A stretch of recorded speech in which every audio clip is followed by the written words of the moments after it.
Bitcoin has 3 flaws, and that could set the stage for other alternatives, says a Cornell economist who got into Bitcoin just yesterday. Let's find out what his 3 flaws are. Number 1, mining harms the environment. Number 2, not so anonymous after all. And number 3, doesn't even show up on CNBC's website. So I guess it's not that important. Gabriel Devine, what do you think about this economist who just found out about Bitcoin and is here to save the day? The third one is, oh, you just moved away. I'm just trying to remember what it was. It was so ridiculous though that I'm having trouble remembering.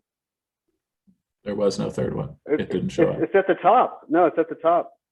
Anyways, I don't know why you picked this article.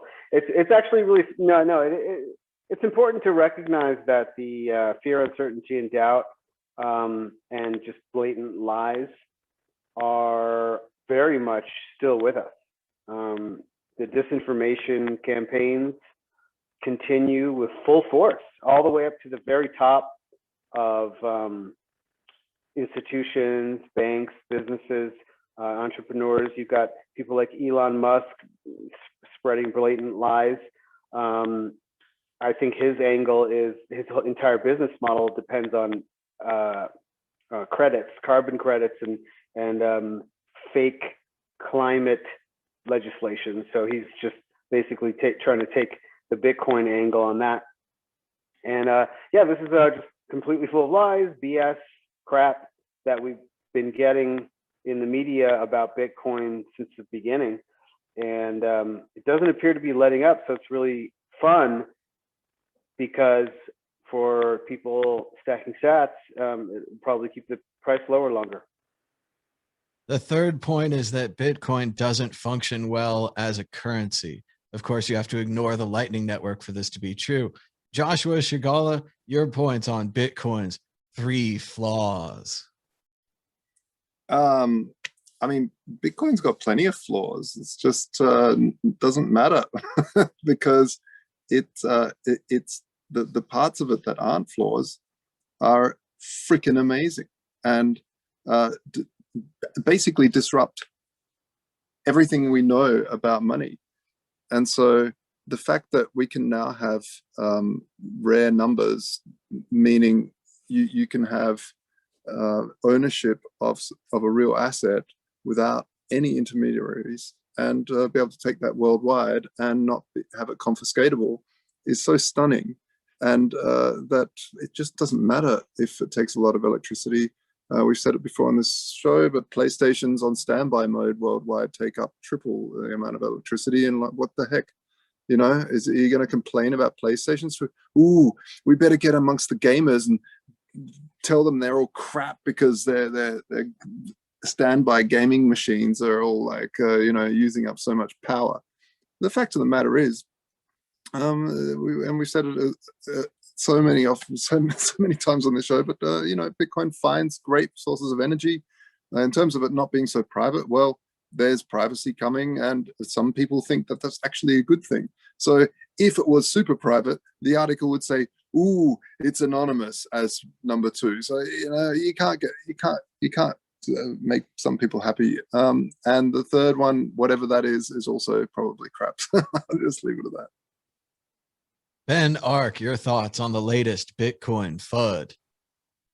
I mean, it's that superficial new understanding of Bitcoin.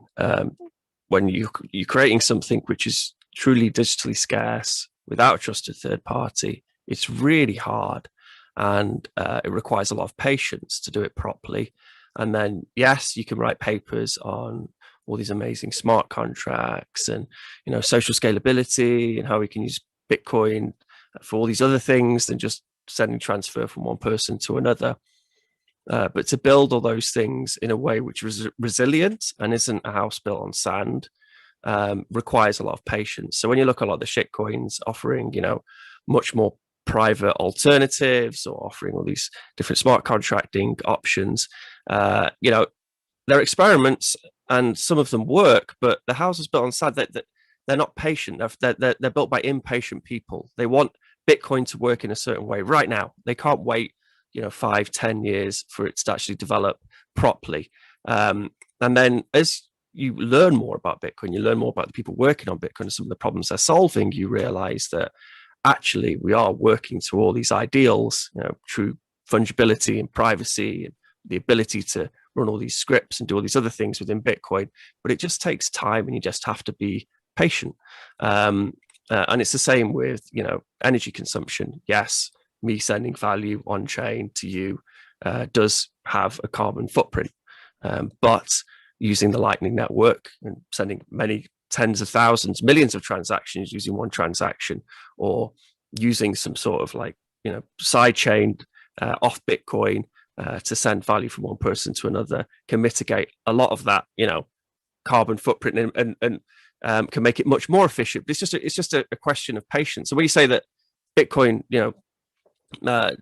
doesn't work well as a digital currency, I can't send other digital currencies through the internet a penny's worth of value to somebody else in a way which is truly private, and in a way where I can completely trust that the value which I'm sending to them is going to be secure forever, as long as they look after their own private keys and what have you.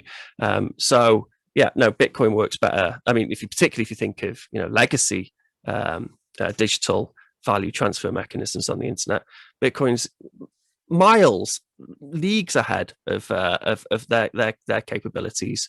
And then when it comes to the alternatives, the cryptocurrency alternatives, they're impatient solutions for impatient people, and you've just got to wait for this stuff to be built properly, which it is. And that's why we're having things like Taproot being locked in, and that's why Bitcoin continues to progress and get better over time, slowly and properly.